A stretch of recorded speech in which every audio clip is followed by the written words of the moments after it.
Fala galera, beleza? Hoje a gente começa com mais uma aula do Vestibulândia. Veremos hoje um resumo acerca das principais características da função quadrática, a famosa função do segundo grau.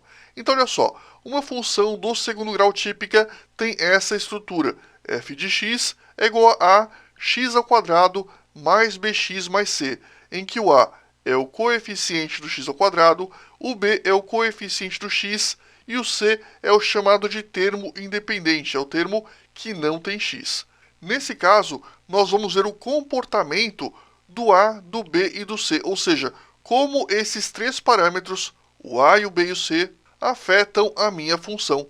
Olha só, a primeira coisa que eu preciso ter para garantir a existência da nossa função quadrática é um a diferente de zero. Se o a for zero, olha o que acontece, eu tenho uma reta. Ou seja, eu não tenho a curva característica da função do segundo grau, que é uma parábola. Exatamente. Por conta disso, o a não pode ser zero.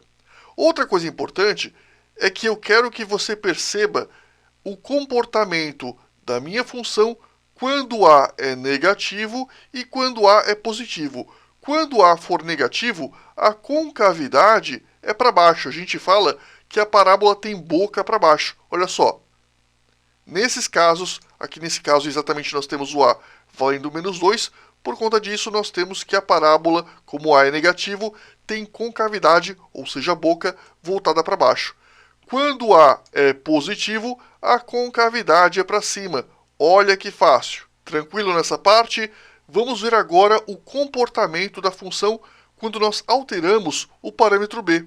Galera, eu já adianto para vocês que o parâmetro b não muda muita coisa. O que o parâmetro b vai mudar na nossa função? Então vamos lá. Eu quero que vocês percebam que a parábola é formada por dois trechos. Aqui no caso, um trecho decrescente, indo até o vértice, e do vértice em diante, trecho crescente. Se eu alterar o valor do a, obviamente, nós temos também a alternância de qual vai ser o trecho crescente e decrescente. Agora nós temos um trecho que é crescente até o vértice, e do vértice em diante, decrescente. Não importa se o a é positivo ou negativo. Quando o b for menor que zero, é sempre o ramo decrescente que intercepta o eixo y. Olha só, b negativo, o trecho decrescente é quem está interceptando o eixo y. Se o b for maior que zero, perceba que agora é o trecho crescente que intercepta o eixo y. E quando o b vale zero, nós temos então que o vértice coincide com o eixo y. Dito isso, pessoal, vamos ver agora o comportamento do c.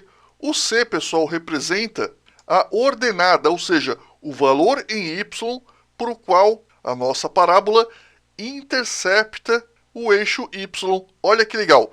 Quando o c vale menos 3, a nossa parábola intercepta o eixo y no ponto 0, menos 3. Perceba aqui, ó, o menos 3, que é o valor em y, por o qual a parábola intercepta o eixo y. Se eu alterar esse valor para, por exemplo, 3, ele vai cortar, entre aspas, o eixo y no 3. Se eu alterar esse valor para 5, ele corta o eixo y, entre aspas, no 5. E assim por diante. E agora que você já sabe o comportamento dos parâmetros a, b e c, a gente vai falar agora a respeito do delta. O delta, pessoal, é b ao quadrado menos 4ac. E o delta, quando ele for negativo, a nossa parábola não possui o quê? Intersecção no eixo x. Ou seja, a nossa parábola não possui raízes. Detalhe, cuidado, porque muita gente acha que quando o delta é negativo, não existe a parábola. Isso não é verdade. A parábola sempre existe, é claro, desde que o a não seja igual a zero. Existindo a parábola, se o delta é negativo, obviamente, ou a parábola está completamente acima do eixo x ou completamente abaixo, de forma que não existe, muito bem, nenhum intercepto, nenhum ponto que intercepte o eixo x. Então, olha só, eu vou aqui alterar esses valores de forma que o delta agora seja positivo. Então, vamos lá. Estou alterando, vou alterar esse aqui também, pronto. Aqui no caso o delta vale 9, e como o delta é positivo, olha o que acontece, nós temos raízes. No caso, duas raízes distintas. Agora, quando o delta vale zero, vamos lá, só um instantinho. Quando o delta vale zero, o que eu quero que vocês percebam? Muito bem, nós temos apenas uma única raiz. Ou seja, o vértice da minha parábola toca o eixo x. E pronto, pessoal. Basicamente, isso é tudo que você precisa saber, ou pelo menos esse é o mínimo, para que você possa construir o gráfico de uma função do segundo grau. Com relação às coordenadas do vértice, para a aula não ficar muito longa, eu deixei isso em um outro vídeo que já está disponível no canal. Outra coisa importante, se você quiser ter acesso a este arquivo do vídeo, eu deixei para vocês aí na descrição. Então basta que você acesse a descrição do vídeo, preencha um cadastrinho básico que você vai ter acesso a este arquivo gratuitamente. Beleza, pessoal? Valeu então!